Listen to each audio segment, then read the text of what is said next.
Сонымен қорытынды сабаққа қош келдіңіз. Бұл сабақта біз бір маңызды іргелі мәселелерді көтеруге тырысамыз.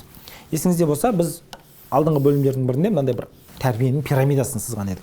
Бұл пирамиданың белгілі бір деңгейде 4 деңгейден тұратындығын анықтадық. Олар қандай? Дене тәрбиесі, ақыл тәрбиесі, сұлулық тәрбиесі және соңғы өткен ол осы құлық тәрбиесі. Біздің былайша айтқан кезде маған ұмтылысымыз зор, осыған барамыз. Бұлар қалыптасуы маңыздылығы бізде нені түсіндіреді? Қараңызшы. Бірінші ұғу керек затымыз, бұл пирамидада бізде ешқашан былай дамып, содан келесі деңгейге өте алмаймыз.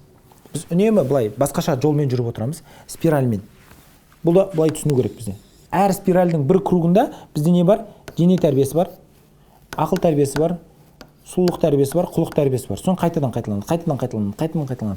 Яғни біз біртіндеп тереңдей беретін боламыз, кеңейе беретін боламыз, құрылымды былайша айтқан кезде жүйелендіре беретін боламыз.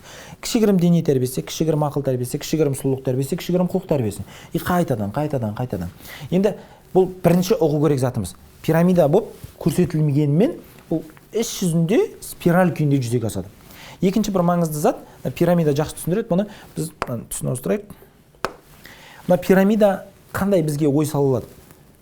Астыңғы шеңбер қаншалықты, астыңғы фундамент, астыңғы деңгей қаншалықты үлкен болса, ол үстіңгі деңгейдің мүмкіндігін, потенциалын анықтайды.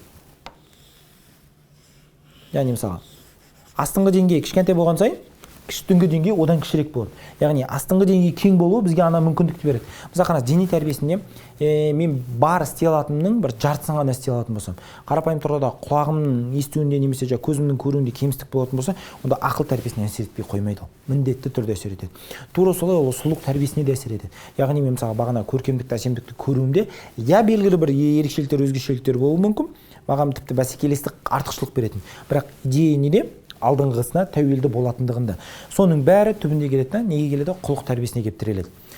Мүмкіндігінше мына кезден бастап біз қай жастан бастап, баланың қай жасынан бастап ойланамыз, саналықты қосамыз, түйсінуге тырысып әрекет ете бастаймыз, бізге астыңғы фундаментті мүмкіндігінше үлкен қылуға мүмкіндік береді. Бұл пирамиданың негізгі бір баланстары. Біз екі затты ұғуымыз керек. Алдыңғы тәрбие өзара ажырамайды, бәрі тығыз байланысты, бірақ бірін-біріне тәуелді. Мысалы, қаншалықты адам бағанағы қабілеттерін игерді, одан кейін оны ақ пен қараны, шындық пен жалғандықты ажырата алды.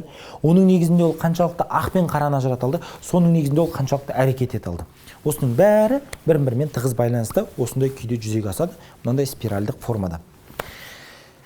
Қорытындылай келе, бұл курс бала тәрбиесі тақырыбында, жалпы осы педагогика тақырыбында бір фундаменталды курстардың бірі деп ойлаймын. Неге? Өйткені бұл базалық, былайша айтқан кезде негізгі ақпараттар береді. Бұл былай айтқан кезде әліппе. Біз бұл әріптермен танысып жатырмыз. Енді болашақта бұл әріптермен біз қалай жұмыс істейтіндігіміз, қандай сөз құрастыратындығымыз, одан қандай сөйлем шығарып, қандай әсер із қалдыратындығымыз тек бізге, сіздерге, осы курстың қатысушыларына байланысты. Барша көңіл қойып, зейін қойып тыңдаған кісілерге мың алғыс. Сіздердің осы курсқа құртқан күштеріңіз, энергияларыңыз, ақыларыңыз ақталды деген үміттемін. Егер олай болмаса, міндетті түрде хабарласыңыздар.